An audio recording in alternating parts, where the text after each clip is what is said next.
Exodus chapter 31. Then the Lord said to Moses, "Look, I have specifically chosen Bezalel, son of Uri, grandson of Hur, of the tribe of Judah.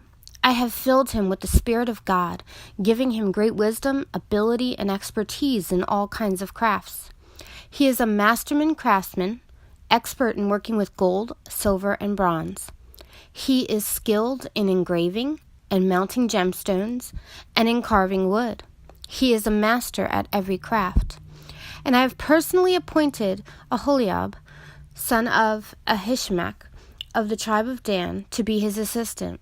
Moreover, I have given special skill to all the gifted craftsmen, so they can make all the things I have commanded you to make: the tabernacle, the ark of the covenant, the ark's cover, the place of atonement, all the furnishings of the tabernacle, the table and its utensils, the pure gold lampstand with all its accessories, the incense altar, the altar of burnt offering with all its utensils, the washbin with its stand, the beautifully stitched garments, the sacred garments for Aaron the priest, and the garments for his son to wear as they minister as priests, the anointing oil, the fragrant incense for the holy place.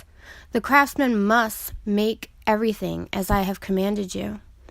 The Lord then gave these instructions to Moses. "Tell the people of Israel, be careful to keep my Sabbath day, for the Sabbath is a sign of the covenant between me and you from generation to generation.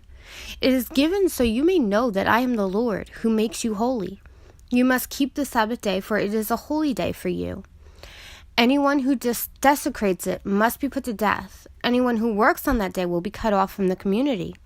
You have 6 days each week for your ordinary work, but the seventh day must be a Sabbath day of complete rest, a holy day dedicated to the Lord. Anyone who works on the Sabbath must be put to death. The people of Israel must keep the Sabbath day by observing it from generation to generation. This is a covenant obligation for all time. It is a permanent sign of my covenant with the people of Israel. For in 6 days the Lord made heaven and earth, but on the seventh day he stopped working and was refreshed." When the Lord finished speaking with Moses on Mount Sinai, he gave him the 2 stone tablets, inscribed with the terms of the covenant written by the finger of God. Chapter 32. When the people saw how long it was taking Moses to come down the mountain, they gathered around Aaron. "Come on," they said. "Make us some gods who can lead us. We don't know what happened to this fellow Moses who brought us here from the land of Egypt." So Aaron said, "Take the gold rings from the ears of your wives and sons and daughters and bring them to me." All the people took the gold rings from their ears and brought them to Aaron. Then Aaron took the gold, melted it down, and molded it into the shape of a calf. When the people saw it, they exclaimed, "O Israel, these are the gods who brought you out of the land of Egypt." Aaron saw how excited the people were, so he built an altar in front of the calf. Then he announced, "Tomorrow will be the festival to the Lord." The people got up early the next morning to sacrifice burnt offerings and peace offerings. After this, they celebrated with feasting and drinking, and they indulged in pagan revelry. The Lord told Moses, "Quick, go down the mountain. Your people, whom you brought from the land of Egypt, have corrupted themselves. How quickly they have turned away from the way I commanded them to live. They have melted down gold and made a calf, and they have bowed down and sacrificed to it. They are saying, 'These are your gods, O Israel, who brought you out of the land of Egypt.'" Then the Lord said, "I have seen how stubborn and rebellious these people are. Now leave me alone so my fierce anger can blaze against them, and I will destroy them. Then I will make you, Moses, into a great nation." But Moses tried to pacify the Lord his God. "O Lord," he said, "why are you so angry with your own people, whom you brought from the land of Egypt with such great power and such a strong hand? Why let the Egyptians say their God rescued them with this evil intention of slaughtering them in the mountain and wiping them from the face of the earth? Turn away from your fierce anger. Change your mind about the terrible disaster you have threatened against your people.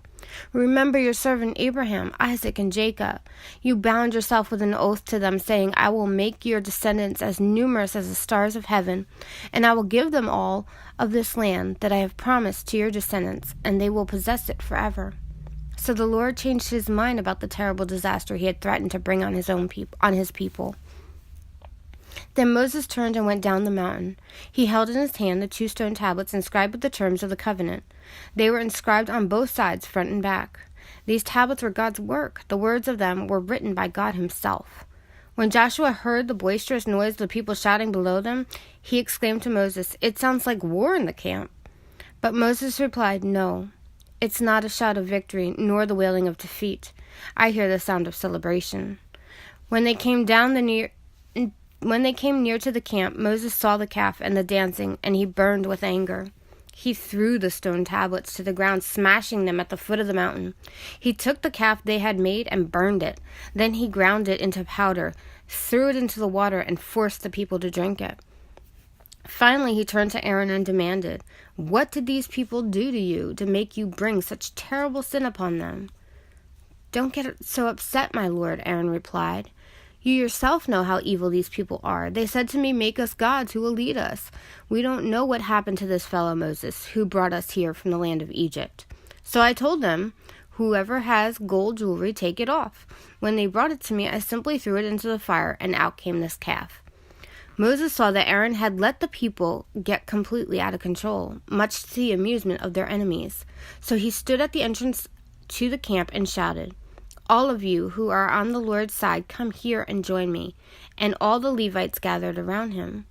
Moses told them, "This is what the Lord, the God of Israel, says. Each of you take your sword and go back and forth from one end of the camp to the other. Kill everyone, even your brothers, friends, and neighbors." The Levites obeyed Moses' command, and about 3,000 people died that day. Then Moses told the Levites, "Today you have ordained yourselves for the service of the Lord, for you obeyed him, even though it meant killing your own sons and brothers. Today you have earned a blessing." The next day Moses said to the people, "You have committed a terrible sin, but I will go back up to the Lord on the mountain. Perhaps I will be able to obtain forgiveness for your sin." So Moses returned to the Lord and said, "Oh, what a terrible sin these people have committed. They have made gods of gold for themselves. But now, if you will only forgive their sin, but if not, erase my name from the record you have written."